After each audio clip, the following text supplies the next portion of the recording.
Bonjour les amis, ici Mona Soleil, bienvenue sur ma chaîne. Aujourd'hui, je ferai la présentation du tarot, le Rider-Waite-Smith, ainsi qu'une courte introduction à son histoire. Et dans ma description, vous y trouverez davantage de liens et d'informations.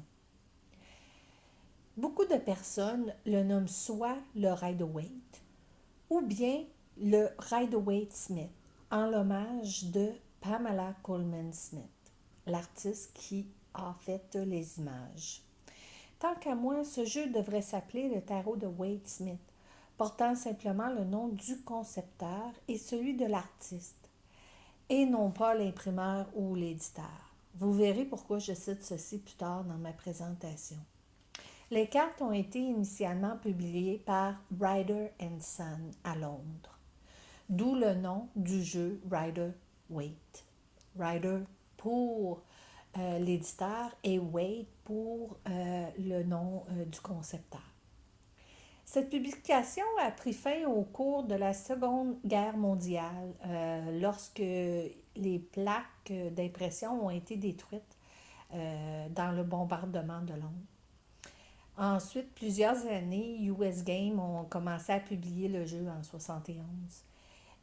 Ils ont maintenant les copyrights et les brevets sur toutes les permutations différentes du jeu.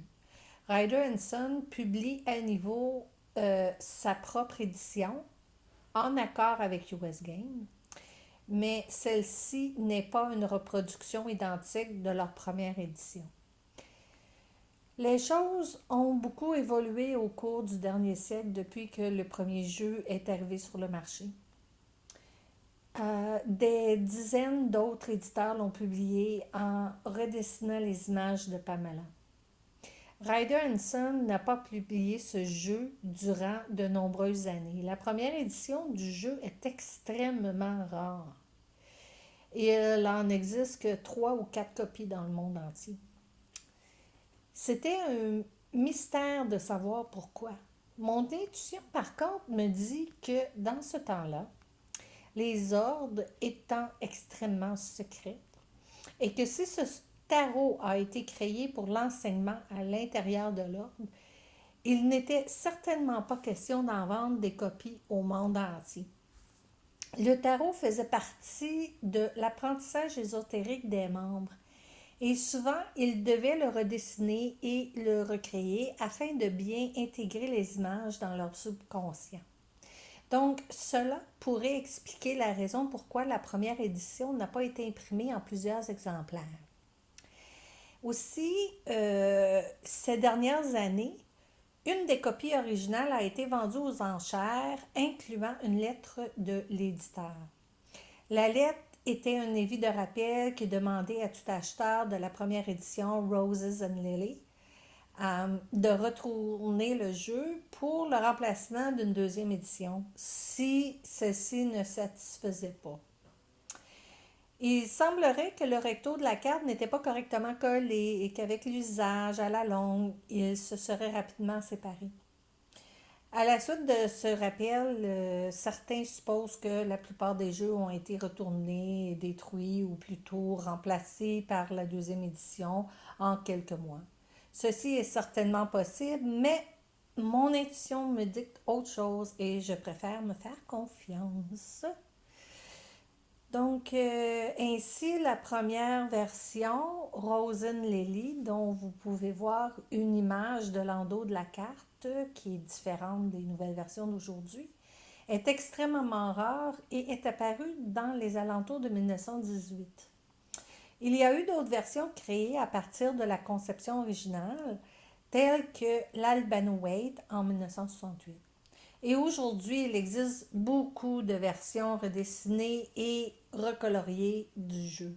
Mais je suis certaine qu'il devrait exister une version secrète pour les membres de l'ordre seulement. Maintenant, le concepteur que je vous parlais tout à l'heure, celui qui a eu l'idée de créer un jeu de tarot à l'image de leur ordre, est Arthur Edward Waite. Il était un chercheur spirituel et un mystique qui travaillait à son compte dans la traduction et l'écriture. En 1889, il avait aussi le pseudonyme de Grant Orient. Et il a publié 2 livres. Le premier, c'est A Handbook of Cartomancy, pardon. Et le deuxième, c'est Fortune Telling and Occult Divination.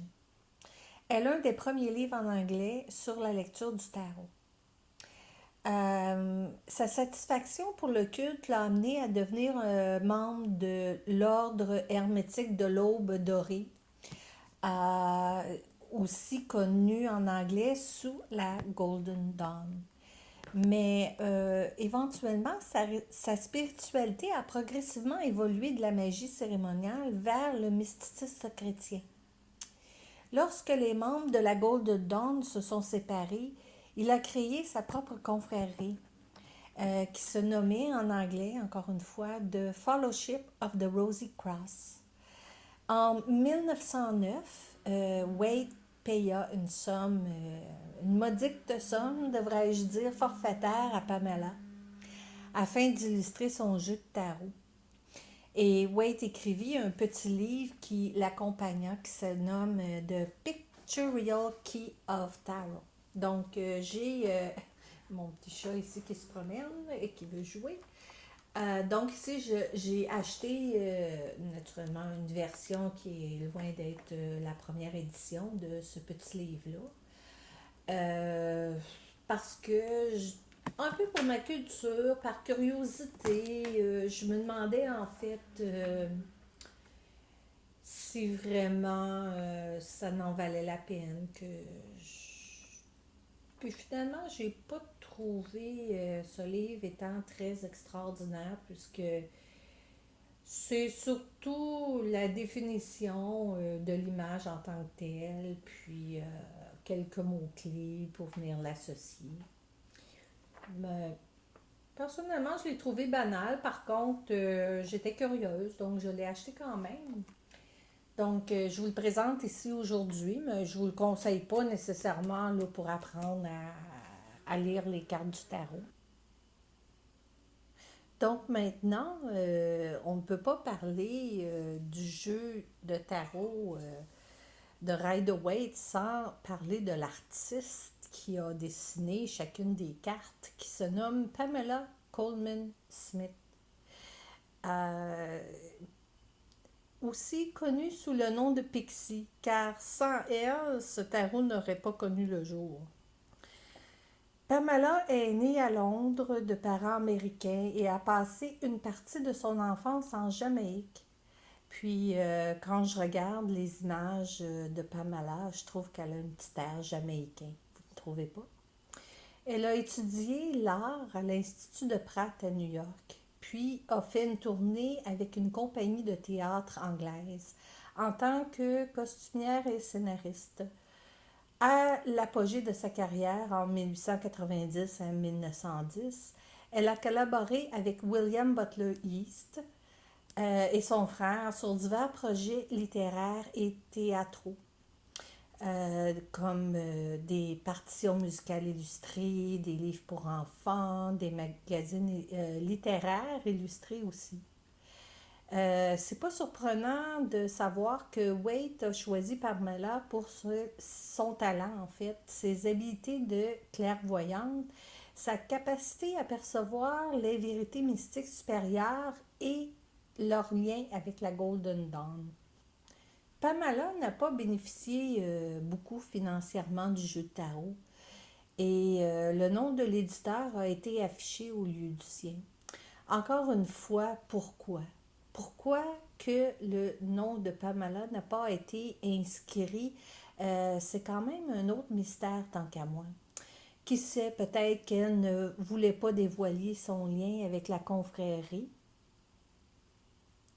Bien que Pamela eut un rôle très important, il a fallu jusqu'à ce jour pour que son travail soit enfin reconnu et pour que le jeu soit finalement appelé le Rider-Waite Smith, en rajoutant son nom à la fin. Ou mieux encore, tant qu'à moi, le Waite Smith. Parce que, en fait, je crois que si Pamela aurait vécu à notre époque, elle aurait sûrement appelé le jeu un autre nom beaucoup plus joli. Wade est cité en tant que le concepteur du tarot, Wade Smith, mais il devrait être considéré que faisant partie d'une équipe parce que dans le fond, il a eu l'idée du concept.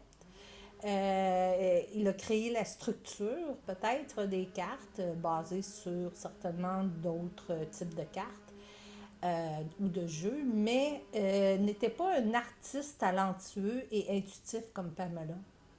C'est important de mentionner que Pamela est la seule responsable aussi des images des 56 arcanes mineurs. C'est vraiment triste que Pamela soit décédée dans la dépression, la pauvreté, la désillusion et surtout déçue de n'avoir jamais eu le succès et la reconnaissance qu'elle recherchait et méritait. Elle est décédée le 18 septembre 1951 à l'âge de 73 ans. Aujourd'hui, enfin honorer Pamela Coleman Smith et son talent artistique, nous appelons maintenant ce jeu le tarot Rider-Waite-Smith. C'est grâce à son talent que Pamela, le jeu de Pamela est l'un des plus populaires et aimés dans le monde d'aujourd'hui. Donc maintenant, j'aimerais vous montrer, j'ai deux jeux ici. Ici, ça s'appelle, c'est une autre version naturellement, qui s'appelle Universal Weight Tarot Deck. Il existe aussi en français, naturellement, si vous préférez le jeu français. Il vient dans un petit coffret. Ça, c'est quand même bien parce que, ben, personnellement, je ne l'utilise pas. Disons que j'ai ma manière, avec le temps, là, les années, parce que je suis tarologue depuis au moins 30 ans, c'est sûr que j'ai développé mes propres méthodes, mais je dois dire que ça peut être le fun pour quelqu'un qui débute, hein, qui n'est pas encore habitué, peut utiliser ici ce, ce tirage de la croix celtique. C'est vraiment, ça peut être dans le fond un très bon guide pour quelqu'un qui pourrait aimer ça. C'est quand même joli, c'est bien fait. Je trouve ça le fun, là, qu'on découvre des petits avantages dans nos boîtes de tarot. Aussi, bon, naturellement, là, il y a le jeu. Le mien, il est quand même assez magané parce que ça fait quand même beaucoup d'années que je l'utilise. J'en ai deux pareils parce que des fois c'est pratique. Quand je donne des cours, souvent il y a des gens qui n'arrivent pas de tarot, donc j'en ai tout le temps un extra pour les gens qui n'ont pas de jeu personnel. Donc ils arrivent avec des petites cartes qui ne sont pas nécessaires, là, qui décrivent un petit livre aussi là, que je n'utilise pas nécessairement ici. Puis le jeu de tarot qui est quand même différent, surtout au niveau, pas des niveaux des caractères, mais au niveau des couleurs, les plus brillants. C'est bien. C'est quand même une belle version, je trouve. J'aime bien travailler avec cette version-là. En fait, en ce qui me concerne, j'ai plusieurs différents jeux de tarot, pas uniquement le Rider-Waite-Smith. Que j'ai utilisé dans le passé. Puis au fur et à mesure du temps, le premier jeu que je semblais tout le temps utiliser, c'était celui-là. Donc pour moi, c'est celui qui est devenu mon jeu prioritaire. Puis naturellement, vu que mes cours sont basés sur la lecture de tarot intuitive, je conseille ou je recommande aux gens de trouver le jeu qui leur convienne, le jeu avec lequel ils vibrent, là, qu'ils aiment surtout, pour commencer. Ça ne veut pas dire que ça va être votre dernier jeu. Par contre, c'est un bon début, puis éventuellement, vous allez peut-être avoir envie d'en essayer un autre. Maintenant, j'ai aussi un jeu qui est plus lui s'appelle le Rider-Waite. Puis le jeu Rider-Waite, se compose de 78 cartes qui sont divisées principalement en deux paquets. Donc, on a ici les 22 arcanes majeurs. Les 22 arcanes majeurs, je vais les diviser en même temps que je vous parle. Et voilà. Donc, les 22 arcanes majeurs qui commencent avec le fou et se terminent avec le monde. The Fool and the World. En français, le fou et le monde. Donc, le fou est la carte sans numéro, la carte numéro 0, et le monde est la carte numéro 21. Donc, c'est pour ça qu'il se constitue de 22 cartes. Les arcanes majeures sont représentées par un mot-clé sous un titre qui évoque un archétype, une idéologie, une pensée, une image ou une énergie en vous. Même si vous n'avez jamais étudié le tarot, si vous laissez votre imagination d'enfant s'exprimer, vous y verrez l'histoire de la carte se déployer devant vous. Et aussi, je dois dire que les arcanes majeures racontent le voyage spirituel, l'évolution de l'âme à travers la vie. Donc, chacune des cartes raconte une histoire. Puis, je suis sûre que quand vous commencez à étudier le tarot, vous allez vous reconnaître dans certaines expériences de votre vie personnelle. Donc, voici les arcanes majeures. Maintenant, nous allons voir les arcanes mineures. Les arcanes mineures sont composés de 4 grandes familles ou de suites. Puis, nous avons les suites, les épées, la suite des épées, qui sont numérotées de 1 à 10, incluant les familles royales, donc les épées ici. Nous avons les coupes, et c'est la même chose de 1 à 10.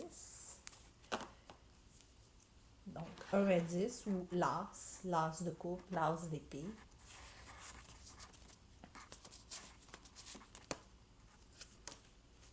Ici, nous avons les bâtons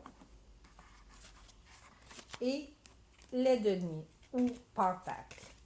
En fait, dans le tarot de Marseille, nous les appelons les deniers. Mais dans le tarot de Rider-Waite, vous voyez bien que c'est un pentacle ici qui est dessiné. Donc, c'est pour ça que je l'appelle ainsi. Puis d'ailleurs, c'est ce qui est marqué, l'as de pentacle. Même dans le tarot de Marseille, on voit bien que ça représente une pièce, là, beaucoup plus. Puis les deniers représentent tous les aspects matériels de notre vie, notre argent, etc. Les bâtons, c'est un signe de feu, un signe de passion, d'énergie, sexualité.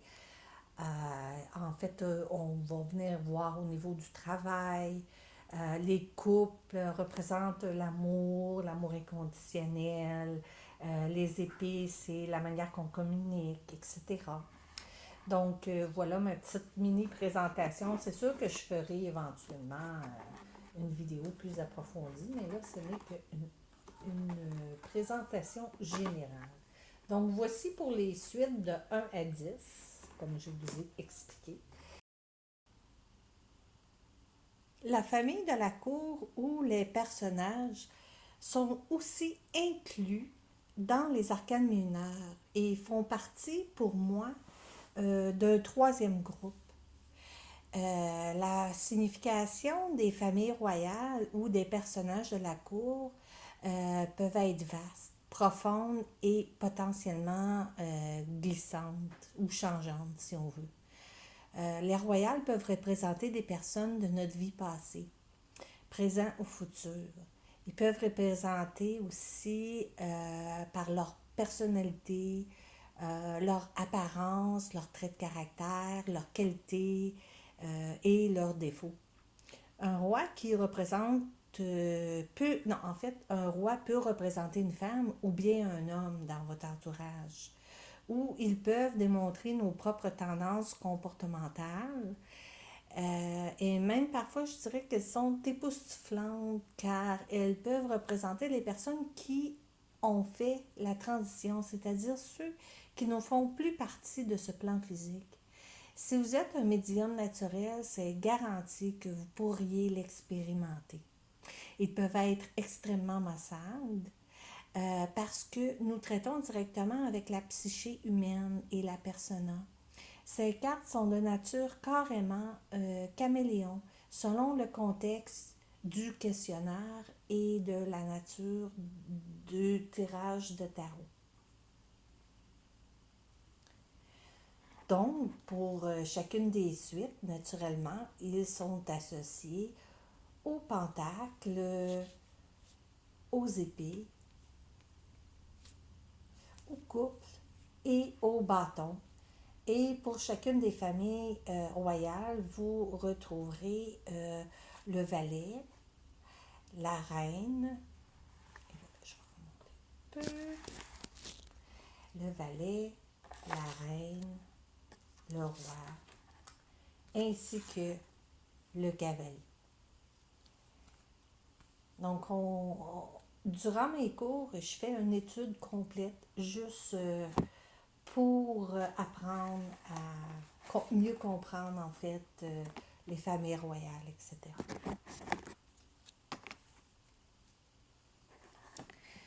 Pour terminer, j'aimerais vous parler d'un drôle de petit symbole que l'on retrouve au bas de toutes les cartes qui ressemble à un hiéroglyphe où je ne sais exactement, où je ne savais pas exactement c'était quoi. Vous pouvez peut-être le voir quand même assez bien sur cette carte ici. On retrouve, donc je l'ai imprimé en plus gros pour qu'on puisse mieux le voir. Et car au début, je me demandais ce que cela voulait bien signifier ou bien dire. On aurait dit d'un symbole quelconque. En cherchant un peu, j'ai découvert que c'était la signature de Pamela. Et je vous reviens avec mon intuition qu'elle désirait probablement garder son identité secrète en ajoutant sa signature d'une manière plus ou moins cachée sur chacune de ses cartes. Cela porte à réfléchir sur le pourquoi du tirage, sur le pourquoi du titre que ce tarot porte, pardon. Aussi, elle a créé cette signature lorsqu'elle a suivi un cours à l'école de Pratt. Le professeur Arthur Wesley Powell demanda à ses étudiants d'étudier l'écriture japonaise afin de créer d'une manière artistique leur initiale sous cette forme. Nous pouvons alors bien voir les trois initiales de son nom. Ici, nous voyons bien le P, hein, la grande barre qui descend pour Pamela. Et le demi-cercle ici en haut que nous voyons bien qui représente le C de Coleman. Et finalement le S pour Smith. Le point aussi est quand même important ici puisqu'il fait partie naturellement de sa signature. Et le point peut s'exprimer de cette manière en anglais.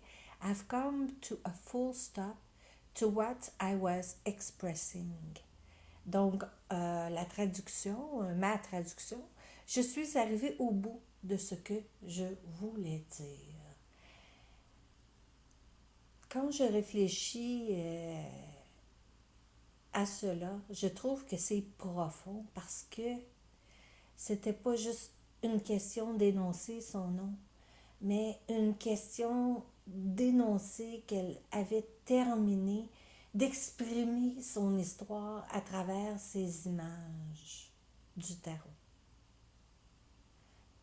Puis quand j'y réfléchis, je trouve que c'est vraiment profondément réfléchi. J'aime beaucoup, beaucoup sa signature.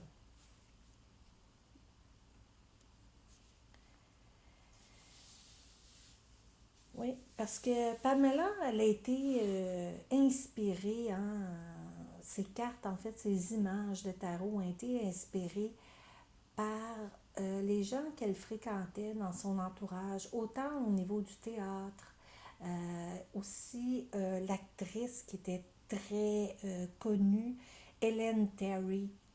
En fait, dans ces années-là, Ellen Terry était une activiste politique. Et sa cause était pour le droit de vote des femmes. Puis Hélène Terry se promenait très, très, très souvent avec son chat.